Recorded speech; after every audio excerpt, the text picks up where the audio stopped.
আসসালামু আলাইকুম। সাথে আল্লাহ রহমতে সবাই ভালো আছেন। এখানে আমি মরিচের গুঁড়া নিয়ে নিলাম, কাপড়ের গুঁড়া, ধনিয়ার গুঁড়া, সামান্য একটু লবণ,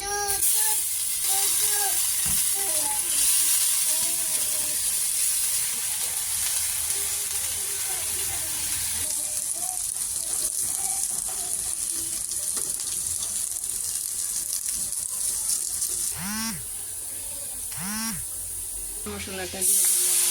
যাতে কষানো হয়ে গেছে, আগে থেকে বেটে রাখা আলুগুলো আমি এখন দিয়ে দিই। পরিমাণ মতো একটু জল দিয়ে দিব। জলটা দেওয়া হয়ে গেছে, এখন হইলে তারপর উঠে দিই। আমার আলু তরকারিটা হয়ে গেছে, এখন আমি উঠাই। এই যে আমার তরকারিটা হয়ে গেছে। আমার ভিডিওটা কেমন হয়েছে প্লিজ আপনারা লাইক করে শেয়ার করে আমার জন্য দোয়া করবেন। একটা লাইক দিতে টাকা পয়সা লাগে না, কমেন্ট করতে না। আপনারা কে কোথা থেকে আমার ভিডিওটা দেখছেন আমার কমেন্ট করে জানান। আমি শুধু নকশি কাজ করার জন্য ভিডিওটা করছি। আজকে আমি আলু দিয়ে তেলাপিয়া মাছ দিয়ে রান্না করছি। আজ এই পর্যন্ত, আর কিছু করবেন। আল্লাহ হাফেজ, ভালো থেকে। আসসালামু আলাইকুম।